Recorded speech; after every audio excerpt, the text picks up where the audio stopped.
Ya, mungkin sebelum kita akhiri ada yang nak bertanya dari apa yang disampaikan atau perkara di luar materi. Silakan. Silakan bertanya. Tidak jantan. Oh, Caib. Fadhal. Pembuka baik, Caib. Sudah kau yang bertanya gak apa? Assalamualaikum warahmatullahi wabarakatuh. Waalaikumsalam warahmatullahi wabarakatuh. Nah, jelas. Ya. Masuk ini Pak ya? Iya. Ima ada yang bahasa Inggris. Ini bahasa Indonesia. Ya. Ajo, pasal diri. Jadi mau pertanyaan. Wah. 5 pertanyaan. Kan biasanya orang lagi sakit, kita berapa lagi nak meninggal ya, atau panggilan kejadian meninggal. Kan biasanya ada biaya ya, ngomong dengan umatnya atau bapaknya atau gedenya atau adiknya negara kamu mati ya. Yang menjadi tanya itu, apakah yang dilihat itu asli seperti yang dilihat tadi kan? Maksudnya itu apa menjelaskan gedenya atau tadi atau dengan apa yang sebagai beliau. Nah sudah itu kalau diurangkan dia malam Jumat ada water baik rumah atau waternya ada bawa kan. Nah sudah itu hari raya kan. Nah habis karena masuk pasar itu orang Ya. mati balik. Nah asal namanya raya orang mati itu boleh dari kubur. Nah orang penjelasannya orang keluarganya orang kan.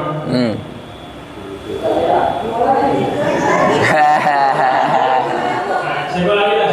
Ya, laju. Nah masalah kami orang pegawai kan,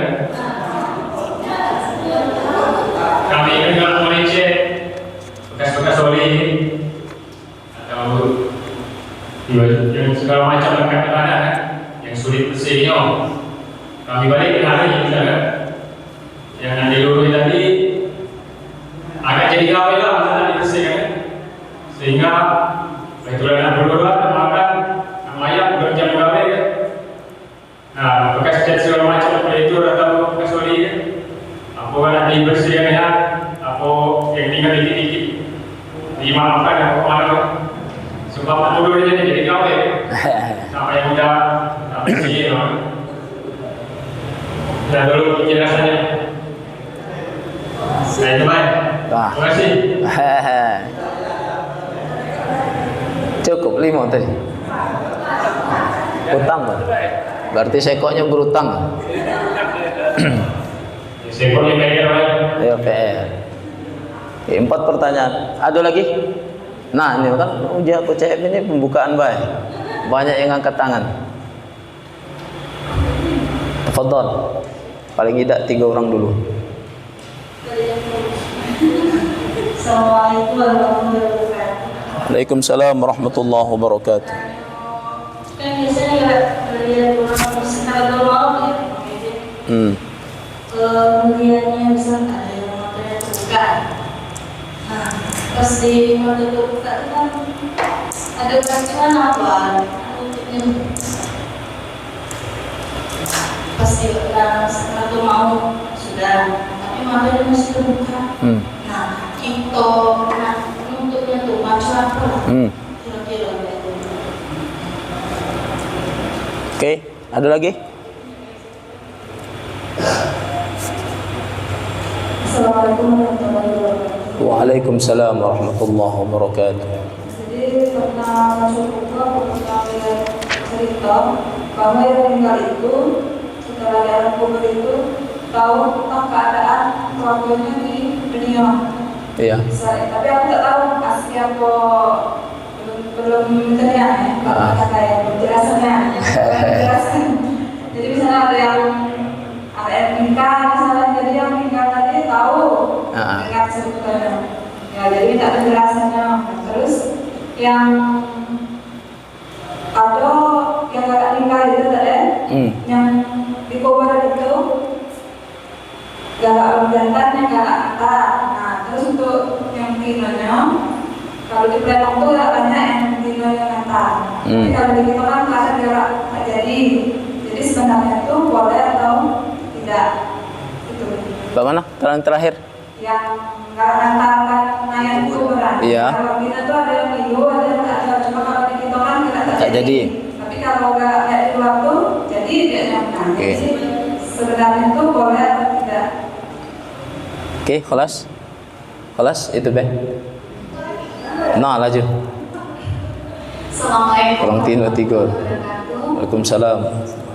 Oke, tadi kurang fokus ya di istimewa. Insya Allah kita semua diambil nyawanya di hari Jumat. Amin. Amin. Nah, mau nanya terhitung menurut Islam jam Jumat itu atau hari Jumat itu mulai jam berapa? Itu saja ya. Terima kasih. Oke.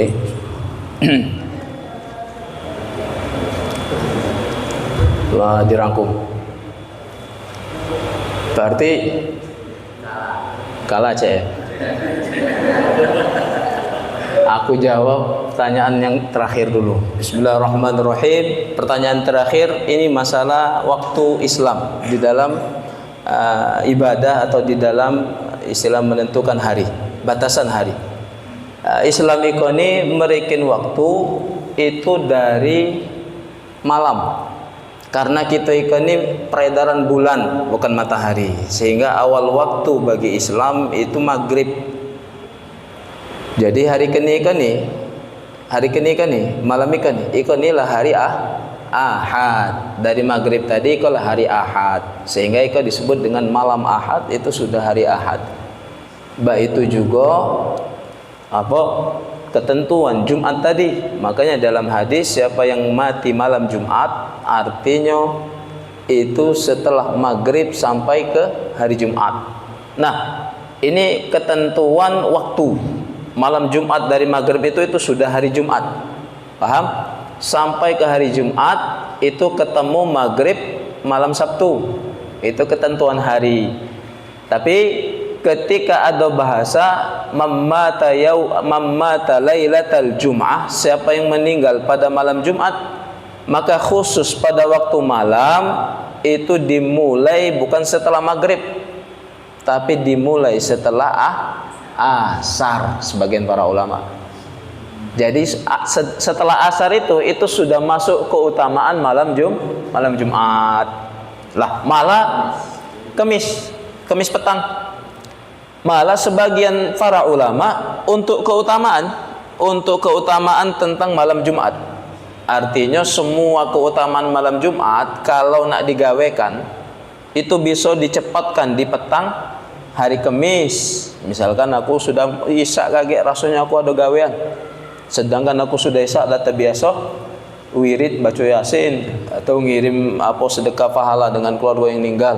Takut tak kodak maka boleh didahulukan di istilahnya tadi ya petang sudah asar. Nah, malah kata sebagian para ulama bukan setelah asar mulainya, itu ba'da zuhur.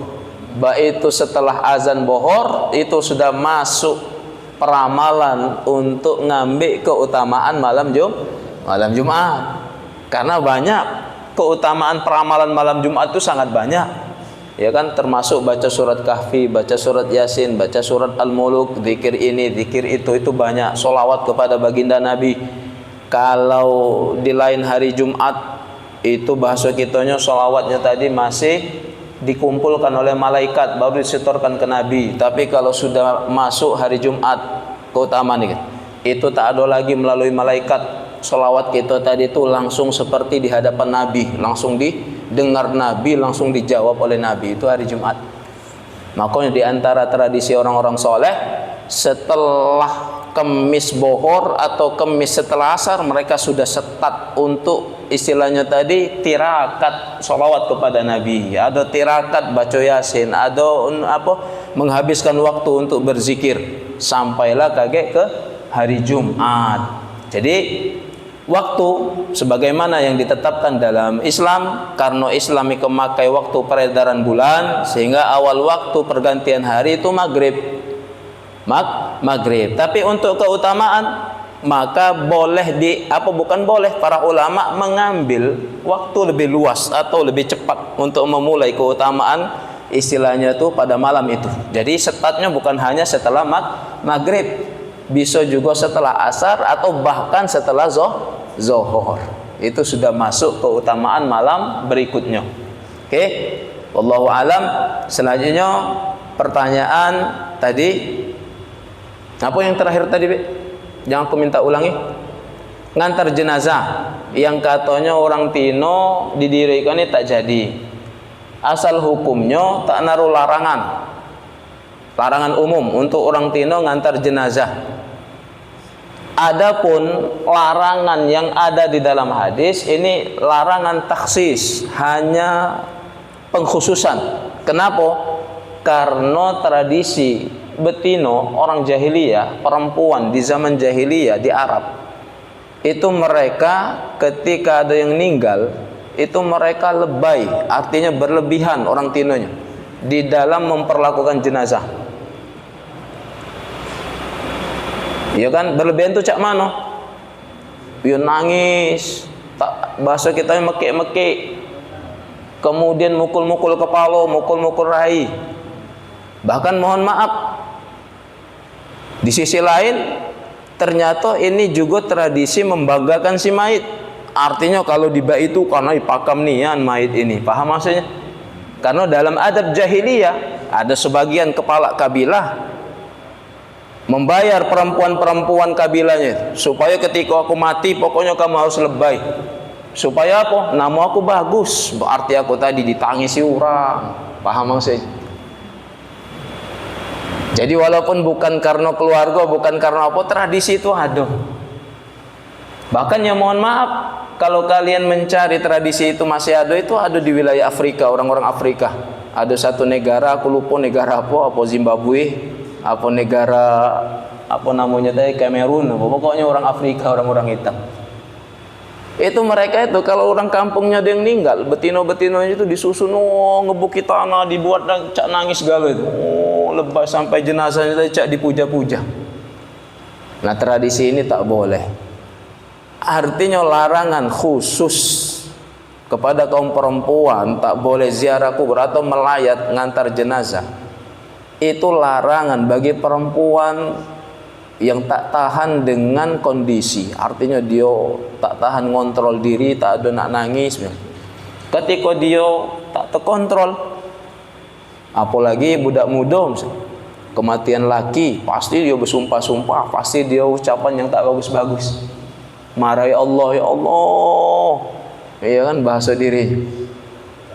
Iya, mana lah orang budak-budak muda. Iya, aku tak ada laki balagi saro, apalagi tak naruh laki. Nah, ini tak boleh dalam istilah agama. Mana nak mencari anak banyak. Nah, ini mohon maaf, keluhan seperti ini dalam tradisi Islam itu tak boleh.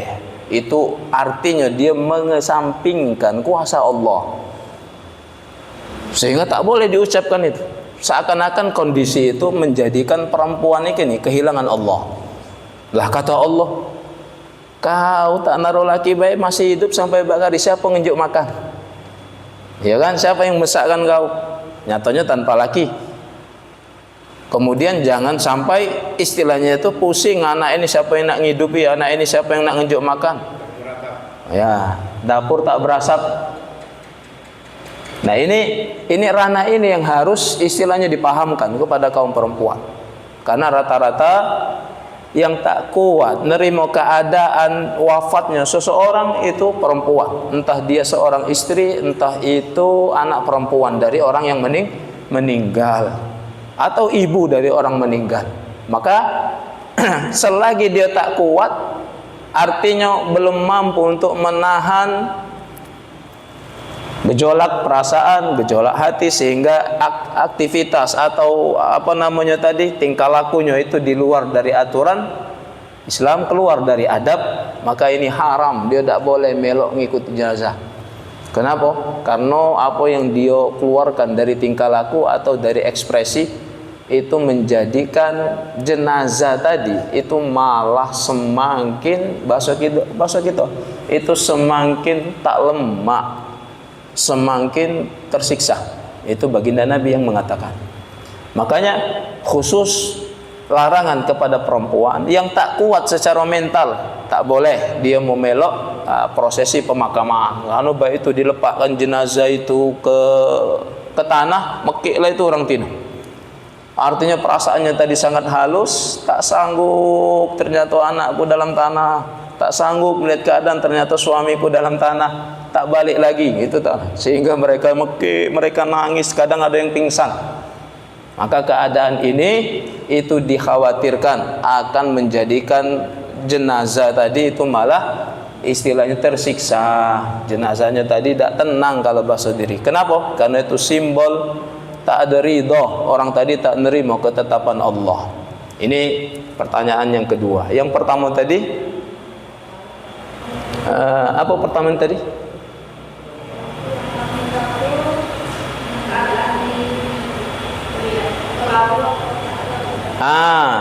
Hadir. Ini diungkapkan nanti di pembahasan sini ada diungkapkan. Di dalam hadis ini mungkin di akhir bab ini, kalau tidak salah ada di dalam sini.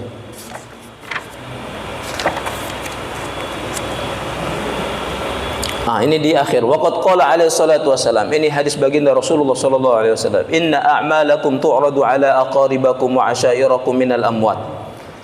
Sesungguhnya segala gawe kita yang masih hidup, segala gawe, nak baik nak buruk, itu akan Allah tampilkan, akan Allah jingokkan, akan Allah paparkan di hadapan keluarga kalian, di hadapan orang tua kalian, di hadapan siapa saja yang ada hubungan kerabat dengan kalian yang sudah mendahului kalian. Jadi apa aktivitas kita? Ini diketahui oleh keluarga yang sudah wafat. Sehingga fa in kana khairan absyiru, kalau seandainya gawe kita ini baik, maka mereka senangnya luar biasa. Mereka senang. Wa in kana ghairu dzalik, ketika kita di luar dari perkara ketaatan, mereka mendoakan. Mereka berdoa kepada Allah, Allahumma la tamuttahum hatta tahdiyahum kama hadaitana. Ya Allah, jangan sampai engkau wafatkan, engkau cabut nyawa anakku ini yang tak taat, atau nyawa bibikku ini, nyawa suamiku ini, atau nyawa siapa baik. Intinya orang yang masih hidup, hatta tahdiyahum, sampai engkau benar-benar memberi mereka petunjuk sebagaimana petunjuk yang sudah kami terima. Artinya orang dalam kubur itu yang iman sudah mendapatkan tempat yang layak di sisi Allah. Mereka itu senang dengan kabar baik dari kita, dari amal soleh. Dan mereka ketika orang ini tidak baik, maksudnya tidak ada taat, malah mereka tetap mengharapkan kebaikan kepada Allah. Jangan engkau cabut nyawanya ya Allah, matikan mereka sebelum engkau memberi hidayah sebagaimana kami yang sudah menerima hidayah. Wa qala alaihi salatu wassalam tu'radul a'mal yaumal itsnin wal khamis. Hari Senin dan Kamis ini hari disetorkan amal. Kemana? Kepada Allah, ala Allah. Wa tu'radu 'alal anbiya wa 'alal aba wal ummahat yaumal jum'ah. Dan amal kita ini itu akan disetorkan, akan ditonton ke siapa? Ke Nabi kita. Nabi akan menyaksikan amal umatnya. Kemudian kepada orang-orang tua kita, kepada ibu bapak kita pada hari Jumat. Senin Kamis disetorkan ke Allah, Jumatnya diumumkan ke keluarganya. Nah ini katanya anak kamu. Nah ini cucu kamu. Itu pada hari Jumat. Fayafrahuna bihasanatihim, mereka senang dapat berita kebaikan dari anak-anak mereka yang masih hidup. Wa tasdadu wujuhahum nuran wa isyraqan.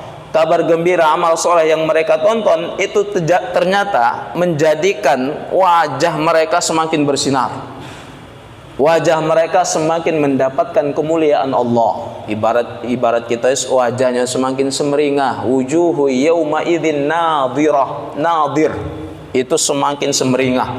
Senang, saking senangnya menerima kabar baik, anak-anaknya soleh, anak-anaknya taat. fattaqullah, maka kata Rasulullah, bertakwalah kalian yang masih hidup, bertakwalah kepada Allah, wala tu'dzu mautakum, jangan kalian kecewakan, jangan kalian sakiti, jangan kalian nodai keluarga-keluarga kalian yang sudah mendapatkan tempat layak di sisi Allah dengan perbuatan maksiatkah kalian.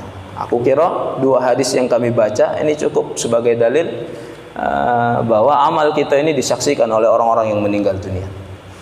Kemudian tadi ada Behit nanya tentang doa jam berapa ini? PR juga caknya nyawa pertanyaan CM. No lah jam 9 lo WA apa ya? WA apa ya? Karena jam 9. Bismillahirrahmanirrahim.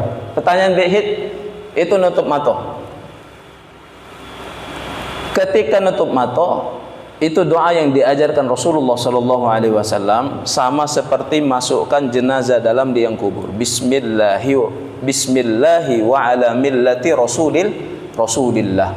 Tapi para kiai kita ngajarkan sebelum baca bismillah ikoni kita baca solawat dulu kepada Nabi. Asyhadu an la ilaha illallah wa asyhadu anna Muhammad Rasulullah. Kemudian setelah syahadat, Allahumma salli ala sayyidina Muhammad wa ala ali sayyidina Muhammad, baru bismillahi wa ala millati Rasulillah. Tutupkan matanya. Ada dalam hadis keutamaan orang-orang yang mendengar azan asyhadu an la ilaha illallah wa asyhadu anna Muhammadar Rasulullah. Itu kan setelah kita jawab asyhadu anna Muhammadar Rasulullah dengan ucapan yang sama, itu ada doa marhaban, ya kan, selamat datang atau tahiyatan, semua kehormatan ala habibi wa qurrati aini, kepada kekasihku atau kepada Rasulullah yang telah menjadi penyejuk mataku memandang.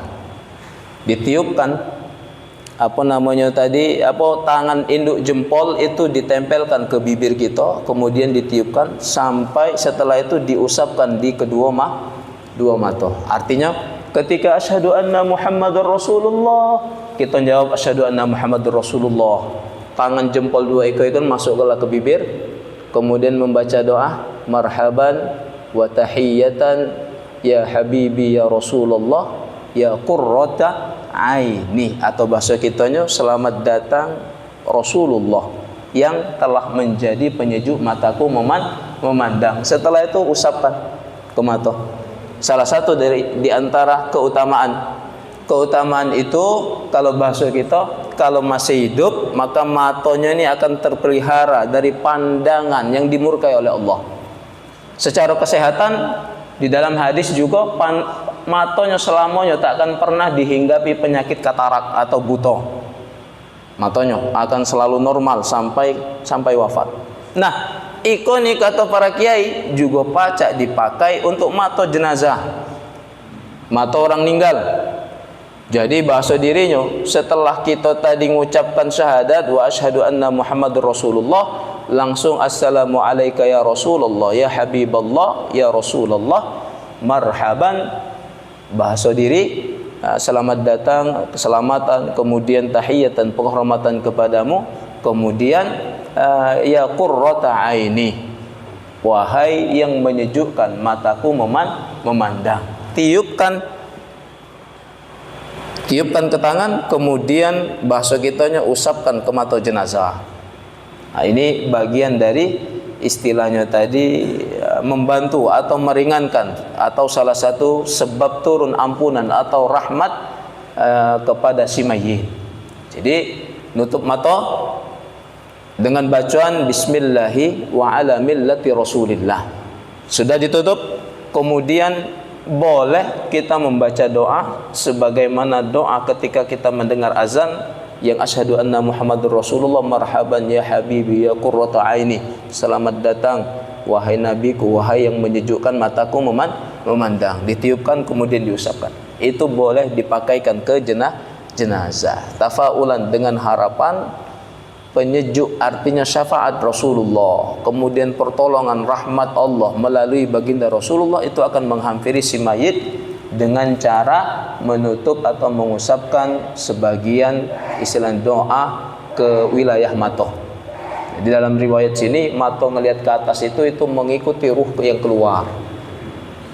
Itu bahasa minha khalaqnakum wa fiha nu'idukum. Karena ruh ini berasal dari Allah sehingga dia miluh ke Allah. Sedangkan matoh badan berasal dari tanah, maka tak ada miluh. Dibalikkan ke tanah. Lalu ketika jenazah kaget masuk ke liang kubur, orang yang masukkan itu membaca doa Bismillah, sama cak berdoa tadi Bismillah wa ala millati Rasulillah. Setelah dilepakkan, maka orang yang di sekitar kuburan itu disunnahkan ngambil secumpuk tanah, lemparkan minha khalaqnakum, ambil lagi secumpuk tanah, wa minha khalaqnakum wa fiha nu'idukum, kemudian ambil lagi secumpuk tanah, wa minha nu'idukum wa fiha nu'id taratan ukhra. Jadi ada 3 kalimat itu dalam satu ayat. Kayak kita bahas di pertemuan yang akan datang. Pasir, cumpukan tanah yang kita lemparkan dengan doa minha khalaqnakum wa fiha nu'idukum wa minha nukhrijukum taratan ukhra. Ini dibagi 3. Minha khalaqnakum lempar tanah, wa minha wa fiha nu'idukum lempar tanah, wa minha nukhrijukum taratan ukhra lempar tanah. Ternyata tanah yang dibacakan ayat ini itu akan memberi syafaat orang yang dalam kuburan. Sampai kapan? Sampai dia diletakkan, sampai dia berada di timun tanah, kemudian sampai kaget dia dibangkitkan. Itu sunnah. Makanya kalau orang tahu, itu sangat membantu. 100 orang yang mengantarkan jenazah, maka 100 lemparan, 300 lemparan. Tapi kebanyakan kita tak tahu, tak mengajarkan. Itu ayat ada di dalam surat minha khalaqnakum, surat apa itu? Surat Ar-Rum apa surat Al-Ankabut. Oke. Ini bagian dari pengetahuan tentang urus jenazah.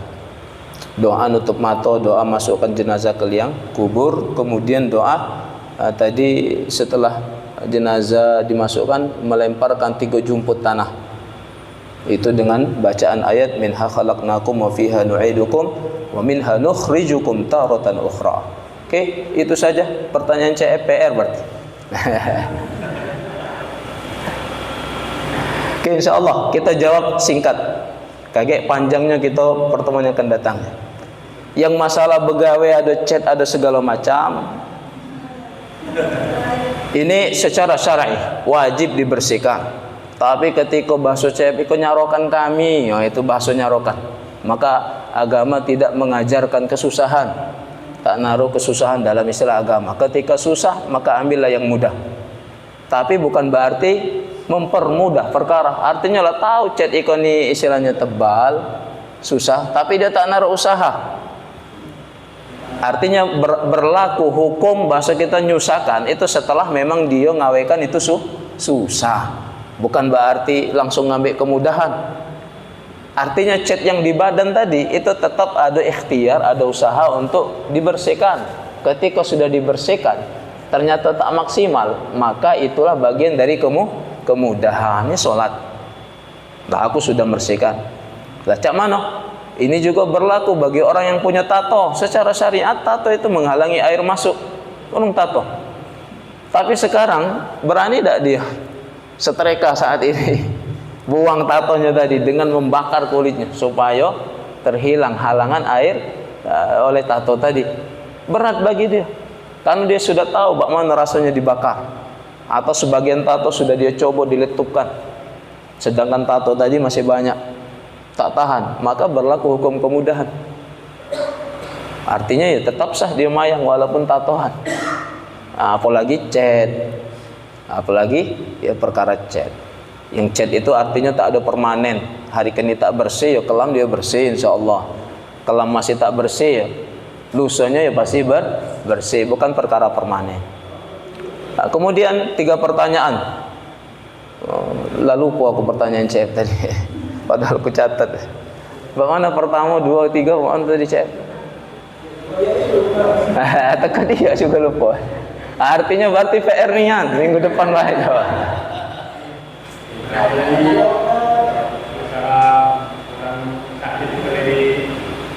Ya, ketemu dengan orang meninggal. Koi, yang kedua? Hari Jumat yang sudah dijawab. Iya, balik. Ya, oke.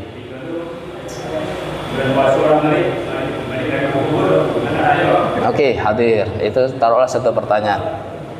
Oke, bismillah. Secara singkat terus. No, ternyata lah lebih.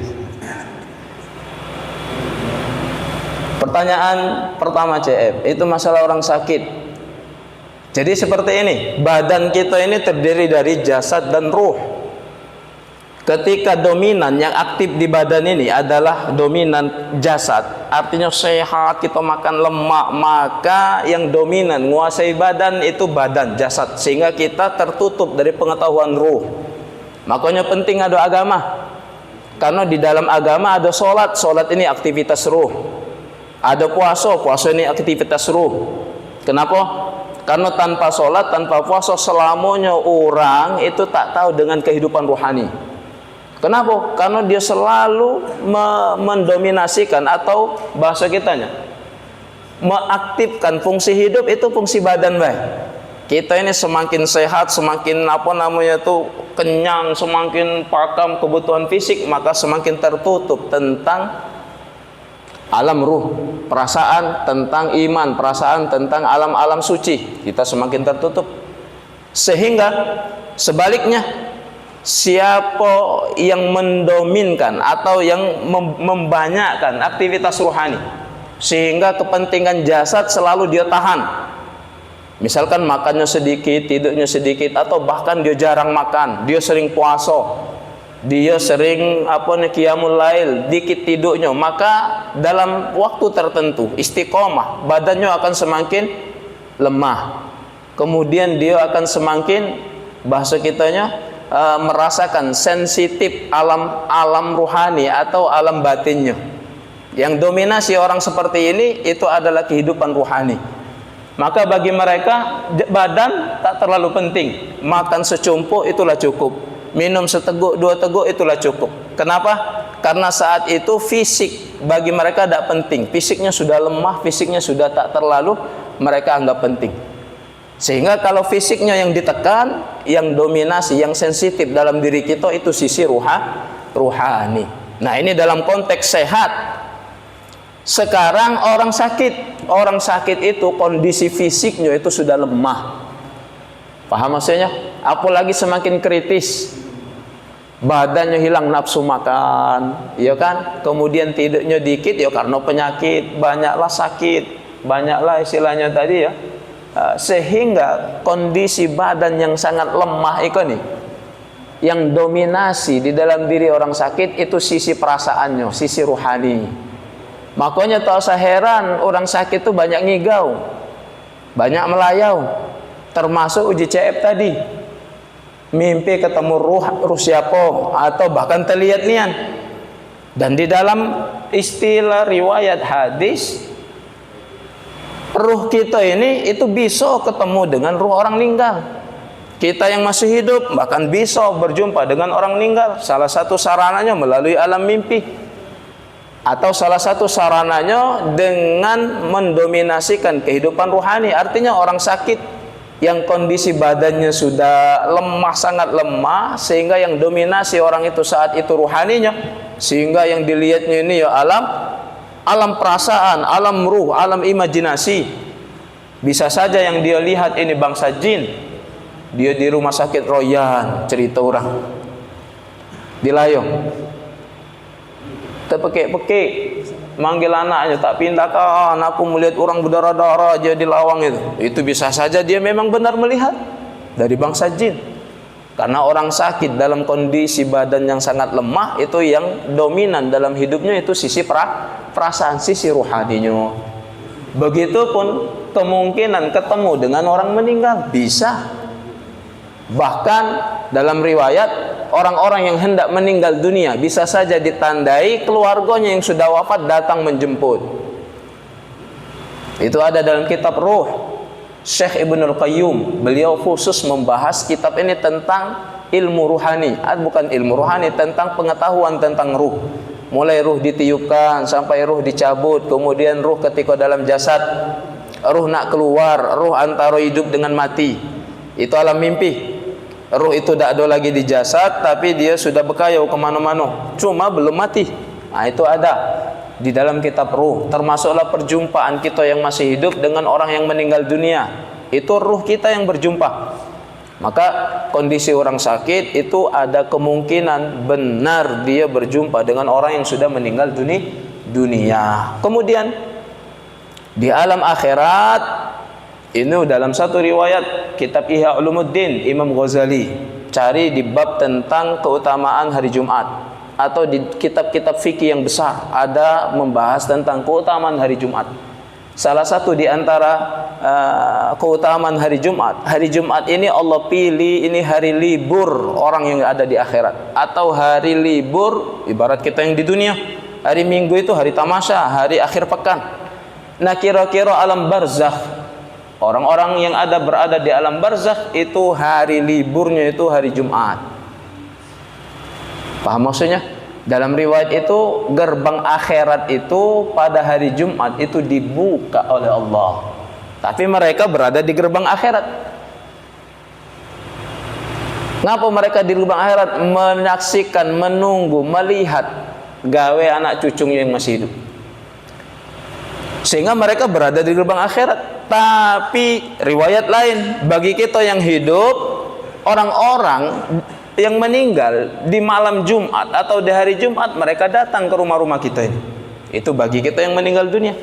Padahal secara ruh mereka itu di gerbang akhirat. Tapi bagi kita orang meninggal dunia, kita tak ada nak ke gerbang akhirat. Artinya mereka libur, datang ke rumah itu bahasa kiasan. Mereka menunggu, melihat gawe kita, menunggu kenangan kita.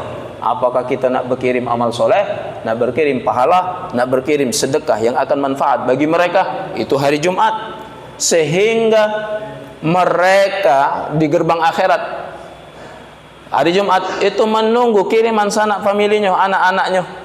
Ketika kiriman itu datang, wujud seperti meteor, matahari, bintang, meteor, bintang yang sangat bercahaya, jatuh, tertuju atau tertembak ke orang yang ditujukan. Misalkan Allahumma ghfir li siapa? Yang tuan masjid ini, Wak Safik. Ya Allah, ampuni dosa Wak Safik. Maka saat itu ketika doa itu sudah dilantunkan, sudah dimintakan kepada Allah, di alam ruh, di alam barzakh, wujud doa tadi seperti meteor yang ditembakkan ke Wak Safik lagi. Ketika dia terhampir satu cahaya ini, maka saat itu dia upgrade. Kalau bahasa diri yang tadi selama seminggu, uji kita hitungan seminggu alam dunia, seminggu alam barzakh itu seperti 500.000 tahun. Bahasa dirinya satu hari itu 50.000 tahun. 50.000. Ada yang mengatakan 50 tahun satu hari alam barzakh. Kecuali alam akhirat lebih lama lagi. Artinya 5 kali 7 hari, 350 tahun seminggu lamanya bagi mereka. Mereka ada yang berdebu, ada yang compang-camping, ada yang cari keteak bajunya tadi, ada yang tak berselop, ada yang sudah luka kiri kanan, ada yang hitam tak ulah mandi. Baik itu satu meteor doa kaum muslimin, doa anaknya, doa bapaknya, doa keluarganya yang masih hidup diterima oleh Allah. Wujud datang menghampiri ke jasad orang ini dalam wujud cahaya, seperti orang yang istilahnya itu berkecukupan, balik sehat lagi, bajunya bagus, yang tadi luka-luka jadi sehat lagi. Sampai kapan mereka menunggu? Sampai berakhir hari Jumat, gerbang akhirat ditutup, mereka balik aktivitas gawe masing-masing di alam barzakh. Jadi hari Jumat ini hari yang dinanti oleh orang-orang yang berada di alam barzakh. Maka dalam I'anatul Talibin itu dijelaskan di bab keutamaan, ada orang soleh karena mengetahui hadis ini, dia punya tradisi membiasakan diri. Kalau malam Jumat dia nak ke kuburan, ke pemakaman, dia baca doa untuk kaum muslimin. Ya ada bapaknya juga di pemakaman umum, sampai tertidur di situ. Tapi ulama ini Syekh Al-Bannani ini orang Mesir. Di Mesir itu pemakamannya cak di kita ini. Pemakamannya tadi yo rumput panjang-panjang, tai sapi haja misalnya. Sehingga tak layak kita nak tidur di situ. Tapi di Arab pemakaman itu, apalagi keluarga itu di dinding tinggi, kemudian di situ dibikin tempat-tempat kita yang masih hidup untuk istirahat.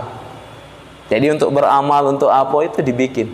Sehingga beliau meriwayatkan ketika satu momen beliau itu tertidur ketika lagi ngirim hadiah tadi, peramalan. Itu sudah tahunan beliau istiqomah ngamalkan itu. Ngalami satu momen tertidur, ternyata di dalam tidur dia bermimpi ngelihat semua orang kuburan, ahlul kubur itu bangkit. Bangkit galuh dari kuburnya.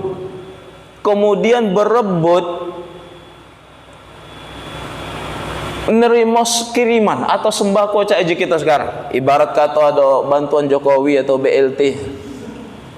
Ke kantor desa galuh. Nak ngambil apa tadi? Pesangon. Kubur, ada malaikat yang membagikan kiriman. Berebut galuh. Bingung dia. Di antara sekian banyak orang berebut, ada orang tak ada milu berebut. Ditanyalah, kata orang, "Mang, ngapa bak kamu tak ada berebut itu? Di tengah orang lain berebut, butuh makan, butuh sembako, butuh kiriman." Kata mamang, "Ini akulah cukup," katanya. "Akulah dikirimi anakku." Lah, katanya, "Anakmu ngirimi apa?" "Anakku ngirimi ayat Al-Quran, mungkin kemudian surat Yasin, kemudian beliau setiap pagi, setiap hari pasti nak dikit, nak banyak dia sedekah atas nama aku." Tekanjat, "Anakmu siapa?" Katanya, "Orangnya mana segala macam." Dinjuk tahunya lah, anakku itu berjualan di kalangan, rumahnya nomor sekian, dia ini jual roti. Namanya si Anu. Uji mamang tadi. Itu sudah habis percakapan melihat kesaksian ini. Beliau terbangun dari tidur. Terkenang apa yang beliau alami di alam mimpi. Bercepat buka siang kelam, itu dicarinya ke kalangan. Didapatinya alamat yang dituju, memang orang buat roti. Diparainya. Dari jauh dia nyaksikan. Katanya, "Mamangi kola anak si fulan tadi." Ditengoknya setiap kali muat roti, ngadon roti segala macam, manggang roti, mulutnya tadi ngerimut. Dalam kitab itu membaca Al-Quran, dia hafal Al-Quran. Kemudian dijelaskan juga di riwayat lain, beliau menceritakan dia membaca istighfar terus untuk bapaknya. Alhasil datanglah syekh ini nanya, katanya, "Kamu benar nama si fulan?" "Benar." "Kemudian bapakmu si fulan wafat, dikuburkan di situ, kemudian wafatnya tahun sekian." "Ya benar," uji anaknya. "Kenapa kamu tahu, Mang?" Kata bahasa diri. Katanya, "Semalam aku ziarah ke kuburan situ, aku ketemu bapakmu." Tekancat anaknya. "Jadi kau tahu dengan aku dari bapakku yang mati itu?" "Iya." "Bak mana kabar bapakku?" "Aku nyampaikan salam bapakmu bahagia di alam sana karena selalu nerima kirimanmu." Syukur anaknya. "Kalau baik itu nak ku banyak kiriman," kata anak. Yang tadinya misalkan 1000 kali istighfar, ikut nak ku tambahi 2000, 3000. Yang tadinya sedekahnya 1000, 2000, nak ku tambahi 10.000, 100.000 untuk bapaknya tadi. Semangatlah kiai kan nih melanjutkan tradisi kan. Sebulan kemudian mimpi lagi. Ditengoknya orang berebutan banyak tadi. Ada pula mamang yang tadi tak ada berebut, milu berebut. Ini cerita orang soleh. Tekanjatlah beliau. Bahasa dirinya, "Mang, kenapa bak kamu masih berebut? Aku je tak oleh lagi kiriman dari anakku." Jinya bak mana anaknya ini? Penasaran, bangun dari tidur, digarinya di kalangan, didapatinya tak naruh lagi orang jualan roti. Ditanya ke tetangga, "Mana mamang yang jual roti?" Kata tetangga itu, "Baru beberapa hari yang lalu meninggal dunia." Lah mati pula anaknya. Jadi putus kiriman bapaknya. Nah ini hanya cerita orang soleh. Tapi cerita hikmah bagi orang soleh, ini adalah bagian dari motivasi untuk beramal soleh. Jadi orang soleh, orang iman di dalam alam barzakh itu menerima kiriman orang-orang yang masih hidup. Makanya dalam hadis, "Laulal haya," kalaulah bukan karena orang hidup, lahalakal amwat, maka niscaya binasa semua arwah-arwah yang mati di alam barzakh itu, saking mereka membutuhkan kiriman manfaat bagi orang-orang yang masih hidup. Nah, dalil terakhir, Profesor CF puas ini. Nyatakan kalau orang yang meninggal itu membutuhkan doa kita. Allah ngajarkan berdoa, Rabbana ighfir lana. Doakan, ya Allah ampuni dosa kami, wali ikhwanina alladzina sabaquna bil iman. Dan doa saudara-saudara kami yang sesama beriman telah mendahului kami di alam barzakh. Ini perintah Allah, ada dalam surat Al-Hasyr. Rabbana ighfir lana wa li ikhwanina alladzina sabaquna bil iman.